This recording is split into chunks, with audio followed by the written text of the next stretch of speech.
Hello and welcome to How to Deal with Grief and Trauma. My name is Natalie Himmelrich. Today on the podcast, I have the honor to dive deep into loss and trauma with Rachelle Spencer, who I've known since 2016. She has experienced multiple miscarriages and an abusive, toxic relationship. Rachelle is proud of who she has become, not because, but despite of her grief and trauma. Rachelle found the support of a therapist instrumental in her healing and in making healthy decisions. I know you mentioned therapists, but that was hugely instrumental for me to have a safe place, a sounding board for me. I don't want to underestimate how big that was, because I was figuring things out and learning to make decisions on my own. And there was one person that completely supported whatever decision I made and trusted me to figure it out. About this week's guest. Rachelle Spencer is an entrepreneur and a mom in Baltimore, Maryland. She started her handmade jewellery business after she lost 4 children to early miscarriage. She now has a son, daughter, and another little one on the way. She spends most of her time doing photography, reading children's books, and trying her hand out at new creative outlets. Please check out Rachelle's links and her jewellery. I can assure you that I truly enjoy mine. Please let us know in the comments on how you dealt with your grief and trauma. We'd love to hear from you. So welcome, Rachelle. It's so nice to have you here on the podcast. How are you today? I'm great. How are you? Good. Thank you. And just like I start any of my podcasts, how about you tell us a little about your story of loss and trauma in your life? Sure. When maybe about 10, 12 years ago, my husband at the time and I were trying to get pregnant, and I had 3 miscarriages right in a row with each other, all in about a year time. All of them were really early. And then, of course, I had my son and daughter, and I'm pregnant with another one on the way too.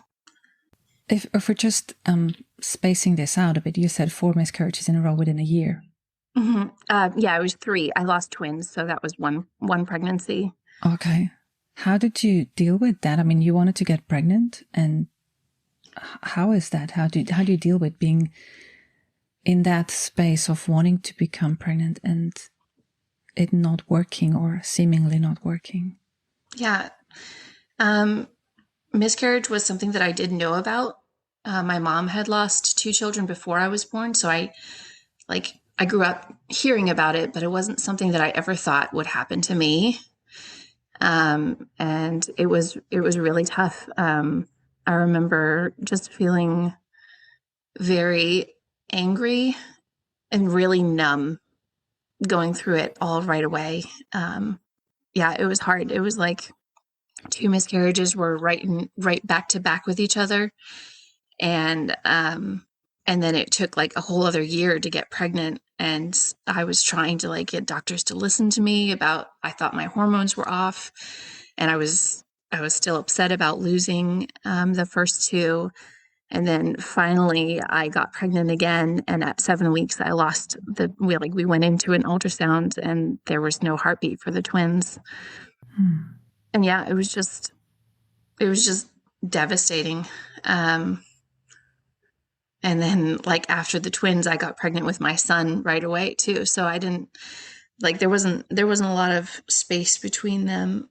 Yeah. I kind of was just thrown into that world right away. And not handling it well. I definitely was not handling it well at first. I remember when I was pregnant with my son, I was so angry. And this is how I know that I wasn't handling it well, because I would wake up in the middle of the night with angry tears, and I would be yelling and cursing at God in my heart. And that, to me, whenever I'm waking up in the middle of the night with a really strong emotion, I know that I haven't healed from that thing, whatever that is. So it's interesting when you say, I wasn't handling it well. So in your idea at that time, or maybe now, what would it be like to be handling it well? I think in hindsight, I wasn't processing like sadness the same way that I did later. And there was no real acceptance of it. I was still fighting, like, how dare this happen to me? And I also, looking back, am really sad about how I handled it because I was not attached to my son for his entire pregnancy. And I remember, like, when I was in labor with him, I was so angry at him for hurting me with all the contractions. And then they put him on me and I was annoyed. And that just like breaks my heart to like think back that was my experience with my first living child. Yeah, I wish that it had been a little bit different. I wish that I had done a little bit more of the emotional work to process that pain and loss, so that it wouldn't have kind of bled over into my relationship with, like, my beginning relationship with my son. I mean, anger is a quite commonly experienced emotion after loss. Would you think that your body was protecting you from further hurt or further potential loss? Oh, absolutely. Yeah. I still experience that, like, terror of losing my children. Having that first experience as a mom, like, yay, you're a mother. You see those 2 lines on the pregnancy test, and then your baby's gone. That was how I experienced motherhood, was by losing my child instantly. Yeah. And then every subsequent pregnancy, and like including this one, it all comes back of like, you are not assured that you're going to get to keep this baby. Yeah. Like, you can lose anyone that you love at any time, and their lives are just so, like, precious and so little, and so like, even though you want to do everything that you can to protect them, there is actually very little that you can do to protect them yet. Yeah. So what I have learned from trauma is that when the body has been going through trauma, and multiple miscarriages is a form of trauma again and again, you're elated and then sad and in despair, then the body can sort of be stuck in fight. And what goes hand in hand with fight is anger. So what I know for myself is if my system is overly activated and overwhelmed, when then I experience hurt, even if I just bump my knee, there's an immediate anger response. And for me, in my case at least, it's a symbol or a sign from the body to say, too much at the moment. I can't have more coming into my nervous system. Yeah. So for me, it's often to say, okay, I need to reduce the incoming impulses, whatever that is. Maybe do less or take a break, self-care. It's different. So not every situation can be just modeled at that. But to me, it's often the symbol. If I'm angry, it's been too much before. I've overextended myself. Does that fit for you as well? Makes sense? Yeah, I definitely think that is the case. I think back then I thought I was just an angry person. But now when I experience anger, it usually means that I haven't been taking more time for me, or I haven't been setting boundaries, like, to protect myself. It usually is like a warning sign now of like, you need to change something, because anger it's not every day now. It's not all the time. It's like a first warning system now. Yeah, for me, it's like a turn back arrow to say, look back, what has been too much for you? What have you not seen? Or, as you were saying rightly, where did you have not enough boundaries or space for yourself? Right. And also, I'm assuming that, getting pregnant right again after a loss, or at least trying to get pregnant. I mean, I can only remember the years that I was trying to get pregnant, and every month it was not a miscarriage, but it was no pregnancy, which is before there's a miscarriage. And then And then when we did IVF, I was pregnant with the first round of IVF. And then later I had 2 miscarriages where I was also 7 and then 10 weeks pregnant. Wow. And it is that elation, and then it's the drop in potential that is here. And then you had 2 children, which are now how old? 10 and almost 9. Okay, and now you're pregnant again. And now I'm pregnant. Yeah. How is that now? Because obviously in the past you were pregnant 3 times in a row, and then you had 2 of your living children, and now there's been 9 years since then. How is pregnancy for you now? I'm trying to figure out if I'm ashamed or not ashamed of this, but it's not very different. Yeah. It is different in the sense that I'm not angry, but it's not different in the sense that I'm still terrified. Yeah. That it really brings back all of that like possibility of loss is so close to my mind all the time. I have already been through at least like 4 very specific occasions in this pregnancy where I was sure I had lost her. Yeah. And it was really hard the first time with my new husband, because I divorced my other children's husband and then just got remarried. This is his first experience of being a biological father. He's been a great stepdad, but and then like 1 week into this pregnancy, I was sure she was dead, and I was grieving openly, and he had to experience that and like his terror and upset about that. And he trusted me because I'm the one that's been through this. But then I stayed pregnant, and he was like, okay, this is her thing. Like, she's afraid of this. And then I went through it again, and he was like a little bit calmer that time. And then we went through it again. And that was by the 3rd time, he was like, so listen, this is something like 3 for 3. She's okay. This is very real feeling for you, but she's probably okay because she was okay the last 2 times too. Mm-hmm. And like, let's keep assuming that she's going to be okay. And it's been a roller coaster, this pregnancy. And I guess I'm partially surprised and partially not surprised that I'm going through this all over again because those first losses still stay with me. Those are still very real to me. Yeah. They're not always like daily, but when I'm pregnant, it is almost daily that I have like this other like child that I want to protect, but I feel helpless to actually do much to protect. And with my business, I'm in the loss world where I hear so many stories of loss at every different stage. Yeah. And so I don't always get to escape that feeling of like, no, we're past 24 weeks. Like, she's viable now. I don't get to experience that because then there are other people that have lost them at 40 weeks. And yeah. And you know too much. And I just know too much. And it's not something that I can really escape from.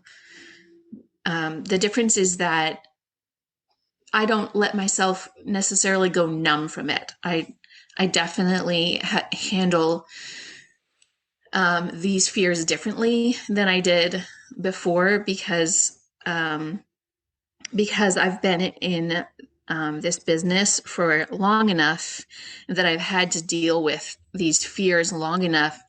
I've learned what the warning signs are, like what do I do? How do I take care of myself when these fears just become so big? And like usually that means just taking a step back and like feeling my feelings. Like I will cry, weep, or whatever I need to do, and then kind of like pull myself back together after I've felt and like exhausted the feeling. And then I'll tell myself, is this happening right now? Are you losing her right now? The answer is no. Yeah. I can feel her kicking. Yeah. She's okay for right now. And then you just kind of like move on for the next day and for the next feeling, and process each one as they come, and don't anticipate them, but also don't be surprised when they show up. It sounds like that two things. Like, one is that you're staying in the moment, being like, it's like you do cognitive behavior therapy with yourself. Like, is it that I'm losing her right now? No, she's kicking. And also at the same time, you are feeling your feelings. And I wonder if it is like an opportunity that you're taking to shed any previously unshed tears. Right. Yeah. Does that resonate with you when I say that? It really does. Yeah. When, I know I've alluded to this a little bit, but the jewelry business that I started actually after I had both my son and my daughter. Mm-hmm. And that first year, like 2014, 2015, when I started that, and I told my story and did my first giveaway, which blew up and everyone wanted to be part of it. They sent me their stories and I was bombarded with story after story after story after story. And that was the first year that I had to grieve. Yeah. Like, it forced me to grieve because I needed to be professional, and I like needed to feel my feelings. And so I learned by practicing weekly, daily, how to remove myself from other people's stories or what was happening, and process how I felt about it. And it was always related to like my own grief. And by doing that, I learned to separate my grief from another person's grief. Yeah. And I learned what I needed to do to take care of myself before I could come back and then be professional, caring, empathetic person to respond to these stories that I often would wait to respond until I had done my own grief work. And then I could jump back in. The way you described it is wonderful. And I can relate to that because in my work with clients, when I feel empathy or compassion, without going into the description of the words, but I can differentiate in myself whether this is about me and my grief or whether this is about being there with someone else and holding space and being in tune. So the difference between being affected myself, right, my own grief is triggered, or whether I'm here with that person and it's just a moving situation. Right. And I can tell the difference within myself. And the way you described that was just like that. It's like, okay, what do I need to look at in myself? And for me, with the years, that has become less and less. So there's less and less parts in which I become re-traumatized or I become affected by listening to someone else's story where it's me and my grief triggered, and more that I'm here for the person, and this is really just a lot to bear. And also I think it's important for people to hear that because, for example, in peer groups, that can come up where I have clients joining peer groups. The one that I have was the Maybe I'll Heal peer support group. And they have this told me that sometimes it gets too much. And it's really important to gauge that measurement of where is it supportive and where is it re-traumatizing. Right. And that can be certain stories, or there can be certain situation, or it can be just an overwhelm. And again, they're just like with the anger we spoke before, it's reading your own cues as to what's my sign of saying, okay, enough, I need to step back, or I need to draw a boundary, or spend less time Googling it or finding out about something. Yeah. I agree. It's less traumatizing the more you are in that space. Yeah, there's still every once in a while a story will come up that will usually get me. It's almost always when it has to do with an age that is related to one of my children's ages. Mm-hmm. It's almost always related to that. Yeah, it's like triggering the fear of what would happen to them or to you if they were dying, or something would happen to them. Yeah. Yeah. So for anyone listening, we're going to put all the links to the resources we speak about into the show notes. So if you're listening on podcast app, just go to the show notes and you'll find all the links. Then there was more in your life that was also traumatic. Do you want to talk a little bit about that? Sure. You're referring to my divorce. Yeah. I was married to, and I had my son and daughter with a man who was very toxic, and was dealing with a lack of support while I was going through all of that grief and starting my business. He didn't like the business. He basically, as soon as it started and was successful, he told me to end it. And that something was wrong with me for wanting to have work outside of childcare and cleaning the house and making food. Mm-hmm. I was in a very unhappy marriage for that, basically the whole time that you've known me, because we met right when it started, and so that was very hidden and not really something you talk about when you're trying to work on a marriage. But then in 2015, I started to get help, and it got way worse. And I ended up leaving. I left twice before I fully left, but I woke up one day to being threatened, and right before he left for work, and I made sure that we were gone by the time he got back. When you say threatened, can you specify what that means? He had been hacking through some emails and had seen, I think I was writing to my therapist about wanting to leave and wanting to find a place to live. And he found out about it, and I woke up to texts that, because we weren't in the same bedroom at that time. And he just was like, how can you call yourself a Christian when you have so much hatred in your heart? And then the last thing he said to me right before he walked out the door was, keep planning. And as if like, keep planning and find out what happens.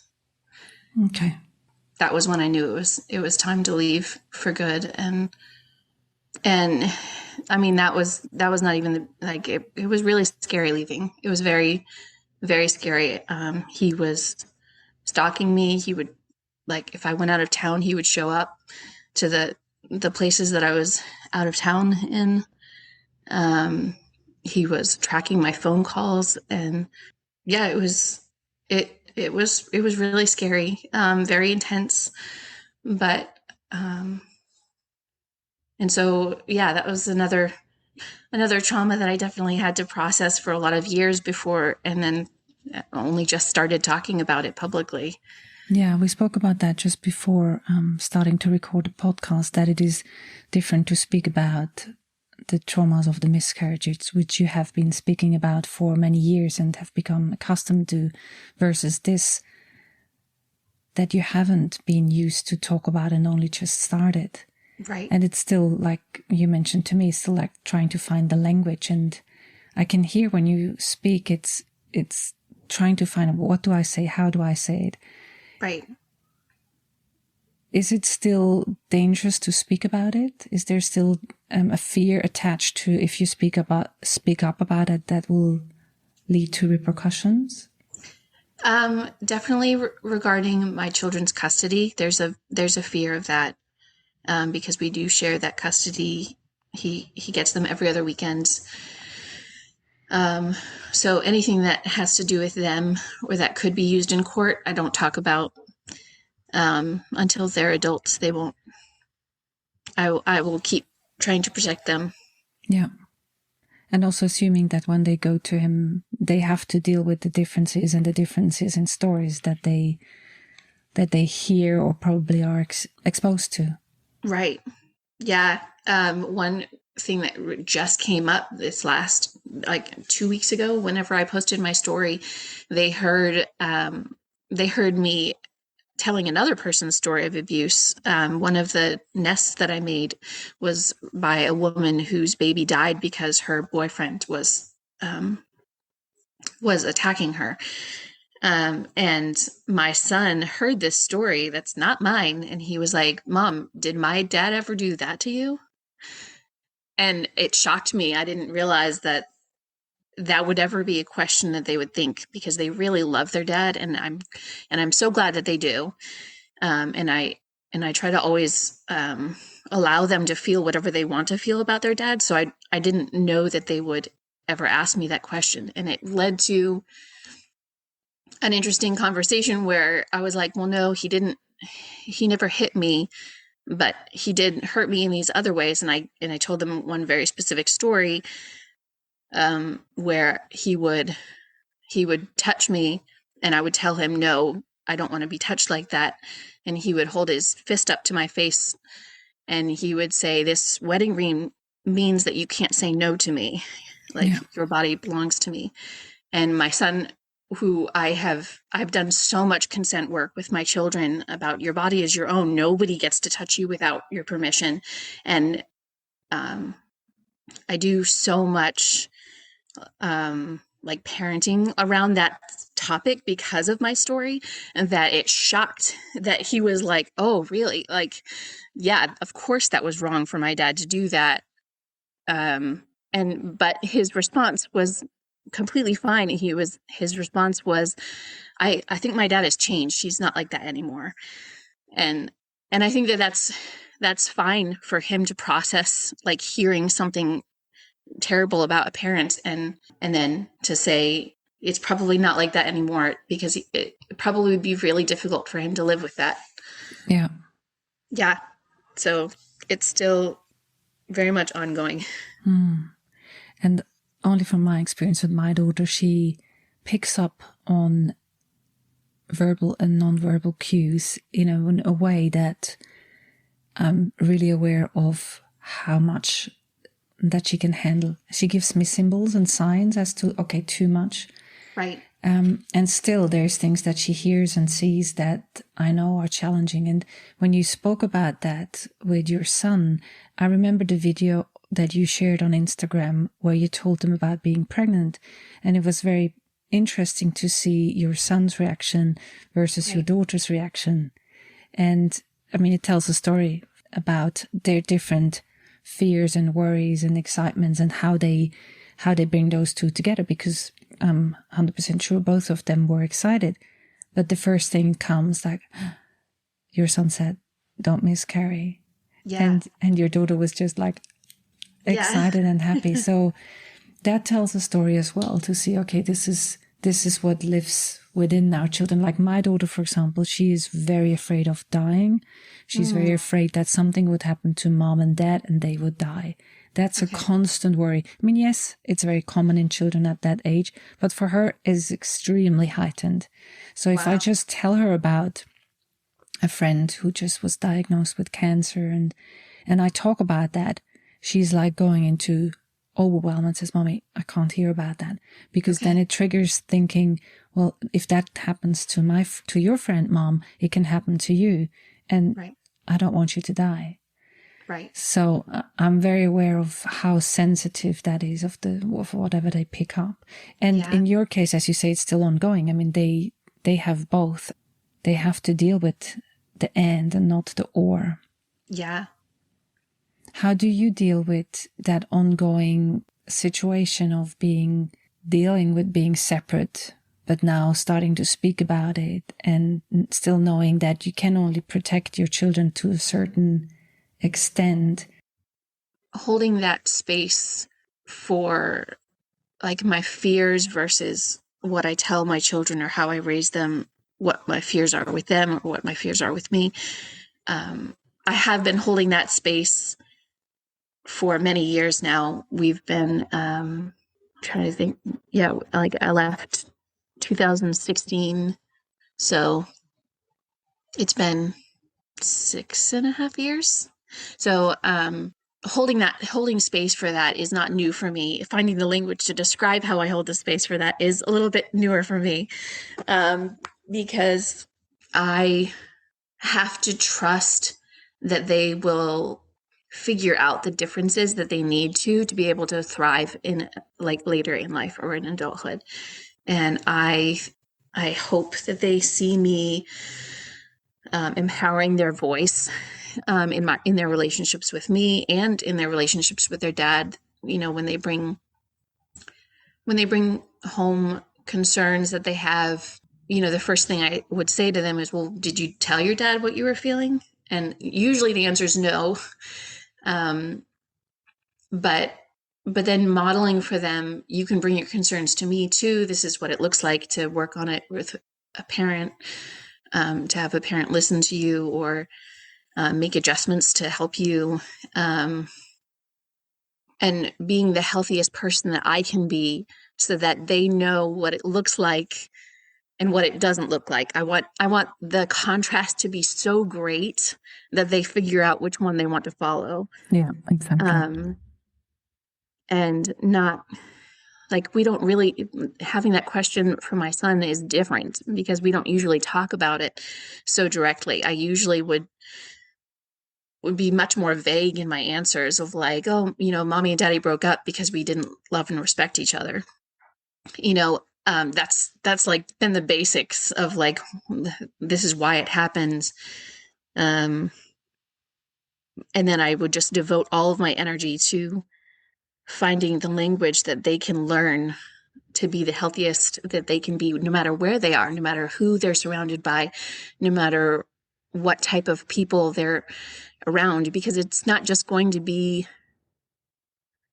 that relationship with that other parent, right? They're going to come across people like this later in life. And it's important to me that they choose friends and that they see when there are danger signs with other people, with teachers or coaches or anything that they're doing, that they can process it with like a healthy lens. And I'm providing that lens for them. And so I just have to hope that they're going to figure it out if I keep like being the healthiest person that I can be. Yeah. And now in your situation, similar to mine, they have a third person that is giving them an option of how a person can relate to them, how Right. a person can relate to life and to rules and to fun. And so I think, I mean, at least from my experience, I see it as just such a gift that my daughter now has 3 adults who love and care for her in different ways, in completely Right. different ways. Like, I mean, me and my ex-husband have much less patience than my new partner. So, I mean, she's very aware. My daughter is 11. She's very aware. She says, oh, apparently all the women in our family don't have a lot of patience. I'm like, And then she has a new father figure who has a lot of patience. So they get to make it comes in a melting pot as to, okay, this is how I can be. And in the end, I believe that our children then choose how they want to be. Right. And in my case, my daughter partly will emulate what she sees in her dad and partly emulate in what she sees in me and also in my new partner. Right. And it's going to be a mix, depends on the child. Right. Yeah, it's a beautiful mix and neat to be able to watch them navigate that. I enjoy in part like watching the conflicts too and conflict resolution as you bring more people in and then now with like another baby coming too, like it's going to increase the skills that we're all going to have to learn. It's going to be fun. It's a fun adventure, this life. Yeah.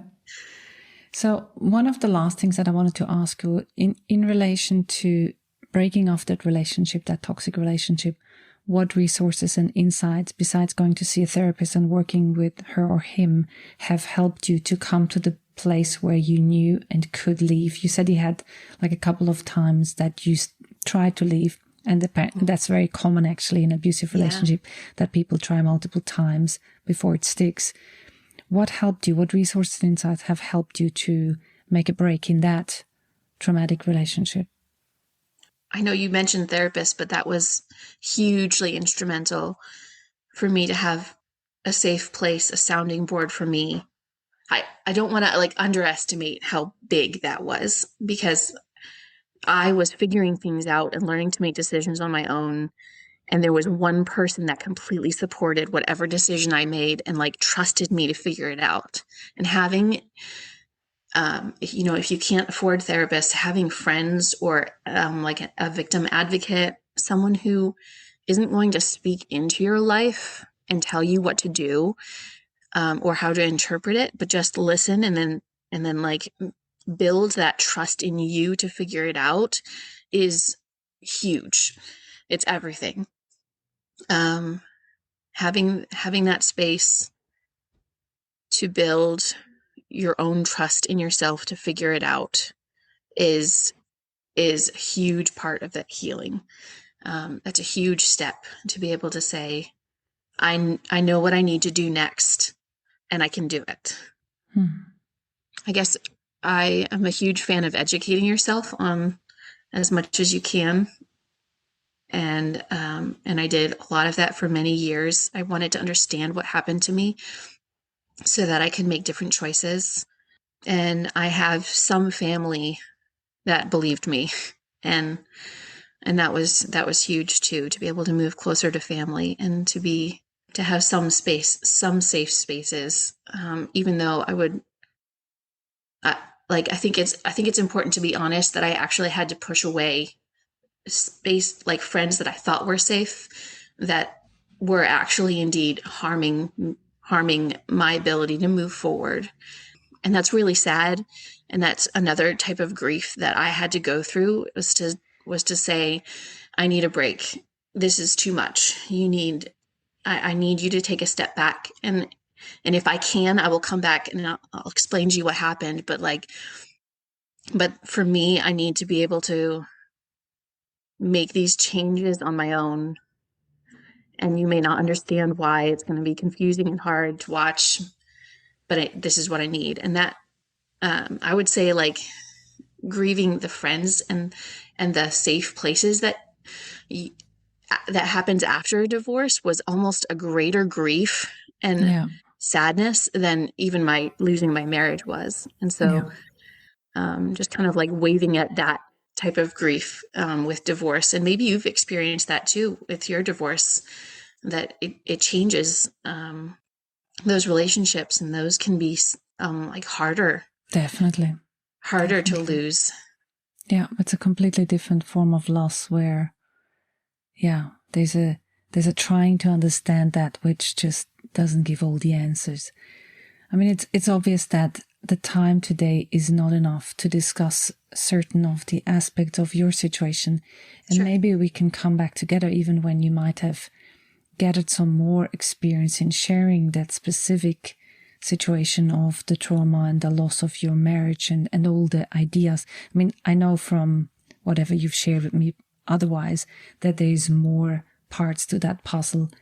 But for now, thank you so much for what you have shared already, and for your honesty and authenticity, and for willingness to speak about hard topics. Of course. Shall we do the rapid fire questions? Sure. So grieving and trauma means? It means messiness and confusion, a lot of different feelings, and it demands your attention. And healing means? Healing means I take time for myself to process and to feel my feelings, to honor those feelings. And what I have learned about myself in the light of loss and trauma? I have learned that I am resilient, and that I can go through hard things and still find hope and meaning in life. And one thing I wish people knew about loss and trauma? I think it's really messy. And it doesn't go away, but you can be whole again. And one specific thing that has changed since my loss and trauma that I wouldn't want to miss? I like who I've become because of my story, and that includes the loss and trauma. That I am proud of me, and I wouldn't change who I got to become because of it. That's beautifully said. Thank you so much, Rachel, for your time. Thank you for letting me be here.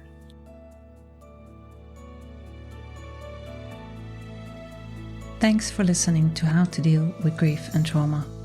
If you'd like to be updated on future episodes, please subscribe to my newsletter on nataliehimmelrich.com. If you need grief support, please contact me for a 30 minutes free discovery session. How to Deal with Grief and Trauma is produced and edited by me, Natalie Himmelrich. To support this podcast, please rate, review, and subscribe to or follow the podcast on Apple, Spotify, or wherever you get your podcasts. Thank you. And remember to keep breathing. I promise it will get easier.